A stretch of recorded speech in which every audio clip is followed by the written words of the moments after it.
Hello everyone. मैं busy था तो मैं इतना वीडियो नहीं ला पा रहा हूँ, बिज़ी हूँ ऑफलाइन कोचिंग में। बट एक बात है कि मैंने बोला था one day one chapter you can do it, how it's possible. Okay, तो लिसन लाइक इसके लिए प्रॉपर स्टडी या प्रॉपर नोट की ज़रूरत होती है। जैसे कि मैंने आपके सामने एक पेज का एक फ़ोटो रखा हुआ है अभी, this is slide, you can consider it as a slide. और यहाँ पे देखिए this what is cell. Cell क्या है आपको सबको पता है, तो structure and functional unit okay of and living and the cell theory क्या हुआ, स्लेडन एंड शेन जो थे, Schleiden and Shane together they proposed what cell theory, right? who proposed this cell theory? Schleiden and Schwann. But थोड़ा सा जान लेते हैं Schleiden and Shawn के बारे में। स्लेडन कौन थे? स्लेडन एक बोटानिस्ट थे। स्लेडन एक बोटानिस्ट थे। he observed lots of plant cells and he concluded that plant body is made up of cell, right? And after that Schwann ने क्या किया, शॉन एक जूलॉजिस्ट थे जिन्होंने प्लांट एंड एनिमल दोनों को ही ऑब्जर्व किया और उन्होंने ये राय दिया कि plant body and animal body both are made up of cell and there is the plant the outer layer of plant body has rigid and thick layer, right? Outer envelope is thick layer, but in the case of animal there is a thin layer at the outer, if you said about the outer envelope. Okay, outer envelope जो है plants का बहुत rigid and thick है और animals का बहुत thin है। Okay, जिसका मतलब प्लांट सेल का पता ही है, सेल वाला रहते हैं, एनिमल सेल का सेल वाला नहीं रहता, सेल वाला रहता है। तो together they propose the cell theory, दोनों ने एक साथ मिलकर सेल थ्योरी को प्रपोज किया। बट उन लोगों ने ये डिस्क्राइब नहीं किया कि सेल एक सेल से दूसरे से बनता है, जो cell division through cell division, ये उन लोगों ने नहीं बोला। बट इसको बोला रोडर बर्चू ने। रोडर बर्चू ने क्या बोला, ये इंपॉर्टेंट है एग्जाम पॉइंट ऑफ व्यू के लिए, आपका नीट का एग्जाम के लिए। रोडर बर्चू ने बोला कि cells divide and new cells are formed from the pre-existing cells and this concept is known as omnicellular acellular। यहाँ पे ये क्वेश्चन बहुत तरीके से क्या हो सकता है, देखिए omnicellular acellular concept was given by Rudolf Virchow and cell theory was modified by Rudolf Virchow। मतलब इन स्लेडन एंड शॉन ने जो सेल थ्योरी प्रपोज किया था उसको मॉडिफाई करके किसने प्रपोज किया था? वो प्रपोज किया था रूडल्फ वर्चो ने। Okay, cells divide and cells from pre existing cell, तो ये भी एक क्वेश्चन बन सकता है, इस तरीके का क्वेश्चन बन सकता है। और अगर मैं बताऊँ सेल थ्योरी में कुछ पढ़ना, तो पढ़ना आपका रोडल्फ वर्चो का omnicellular acellular concept, वही इंपॉर्टेंट है एग्जाम के पॉइंट ऑफ व्यू से। अगर सेल का overview and overview of cells ये भी दिया गया है आपके एनसीईआरटी में, देख लेना आप। बट वहाँ पे सबसे जो इम्पोर्टेंट कुछ चीज़ है वो डायरेक्ट एमसीक्यू पूछा जा सकता है।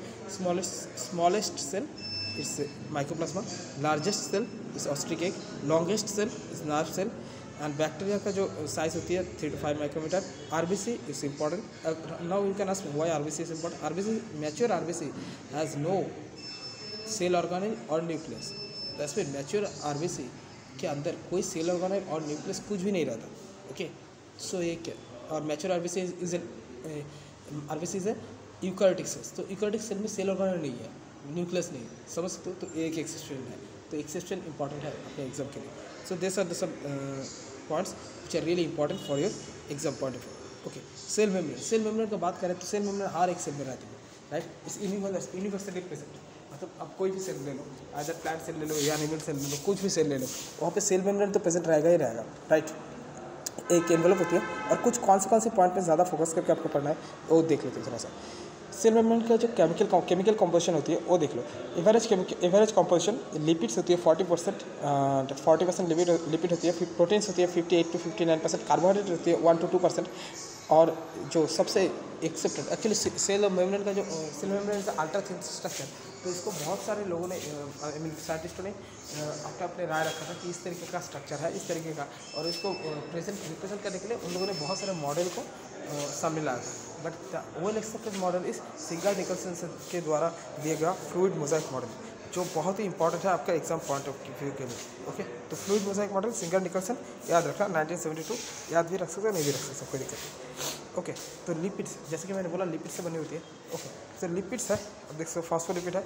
फॉस्फोलिपिड इज मेन, आप कह सकते हैं जितने भी लिपिड्स है, different types of lipid compounds are there, phospholipid is one of the most important one. Okay, phospholipid का बाइलेयर मेम्ब्रेन बनी रहती है, वो फॉस्फोलिपिड का ही होती है। और कोलेस्ट्रॉल रहती है आपका इन द यूकैरियोटिक सेल का जो सेल मेम्ब्रेन रहती है, और आपका कोलेस्ट्रॉल रहती है। Cholesterol actually provide the stability, cholesterol provides the stability, but in the case of prokaryotic cells, instead of cholesterol they have the hopanoids. Okay, वो भी एक sterile compound है. Okay, सो एंड उसके बाद आता है प्रोटीन्स के बारे में. प्रोटीन्स के बारे में बताया जा रहा है इंटीग्रल प्रोटीन, पेरिफेरल प्रोटीन, दो टाइप्स के प्रोटीन रहती है. प्रोटीन्स जो होती है, प्रोटीन्स आपको पता है, proteins are the polymer of amino acids, मतलब एमिनो एसिड्स से बनी होती है. Amino acids are the monomer of protein. Okay, but proteins को दो टाइप के डिवाइड किया जाता है, इंटीग्रल एंड पेरिफेरल. इंटीग्रल मतलब जो फॉस्फोलिपिड का जो बाइलेयर मेम्ब्रेन होती है, इसके बीचों बीच एकदम प्रेजेंट है, उसके इंटीग्रल प्रोटीन बोला जाता है. और पेरिफेरल बोला जाता है जो पेरिफेरल पार्ट में प्रेजेंट रहती है. ओके, इंटीग्रल प्रोटीन को भी दो टाइप में डिवाइड कर सकते हैं, partially protein, partially buried and totally buried.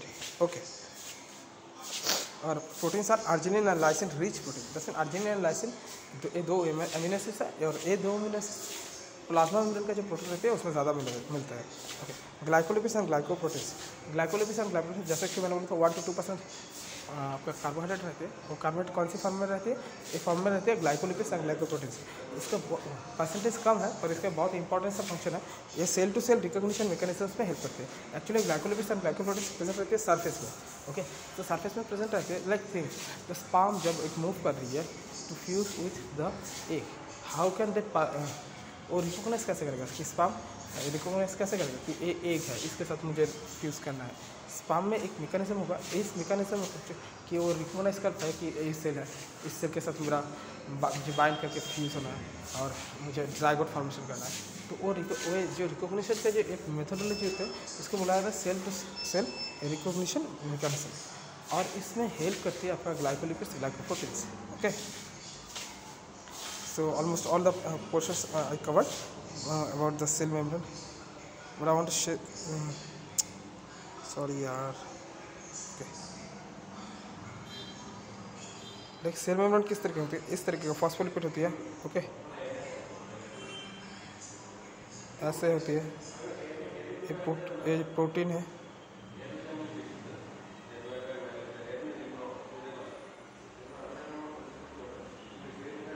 ये है टोटली बुरिड प्रोटीन. ओके, जो पूरा का पूरा दबा हुआ है, मतलब अंदर घिसा हुआ है.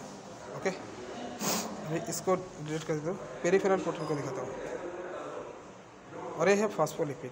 इसका इस पार्ट को हेड पार्ट बोला जाता है और इस पार्ट को टेल पार्ट बोला जाता है. Head part is hydrophilic in nature and tail part is hydrophobic in nature.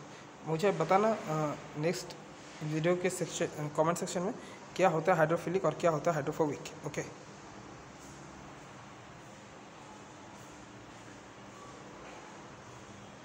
Okay, यहाँ पे देख सकते हो ये भी एक प्रोटीन है, एक प्रोटीन है, तो ये पेरिफेरल पार्ट में है.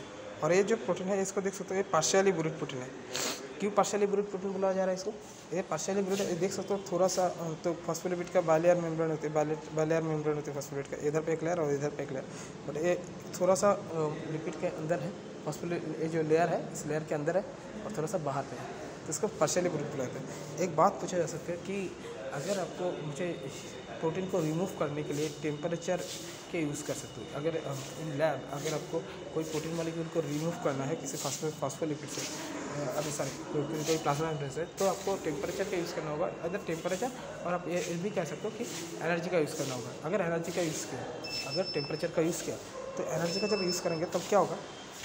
तब जो कौन से प्रोटीन को मतलब रिमूव करने के लिए ज़्यादा एनर्जी की जरूरत है? क्या पार्शियली बुरिड प्रोटीन को, क्या टोटली बुरिड प्रोटीन को, क्या पेरिफेरल प्रोटीन को? तो सबसे ज़्यादा तो आपको एनर्जी चाहिए होगा टोटली बुरिड प्रोटीन को. इंटीग्रल प्रोटीन का जो प्रोटीन पूरा एकदम इस तरीके से गिथा रहेगा, किसमें? फॉस्फोलिपिड दो बाइलेयर में. ओके, उसके बाद जो होगा वो पार्शियली बुरिड प्रोटीन में आपको जो पार्शियली आपका गथा हुआ है इसमें, इस बाइलेयर में. और उस सबसे कम तो आपको एनर्जी या फिर टेम्परेचर की ज़रूरत होगा जो पेरिफेरल पार्ट में है. ठीक है, इस तरीके का भी क्वेश्चन बन सकता है, और आई थिंक आप लोग कर लोगे. इस तरीके का भी क्वेश्चन बनेगा. तो थैंक यू.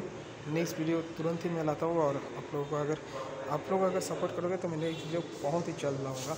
हो सकता है आज ही डाल दूँ, बट आप लोगों का सपोर्ट चाहिए. और थैंक यू. तो कुछ भी डाउट हो तो मुझे कमेंट सेक्शन में पूछ लेना, या फिर मुझसे मेरे व्हाट्सएप नंबर के थ्रू मुझसे कांटेक्ट भी कर सकते हो। बट एग्ज़ाम अच्छा होना चाहिए, ठीक है। Thank you.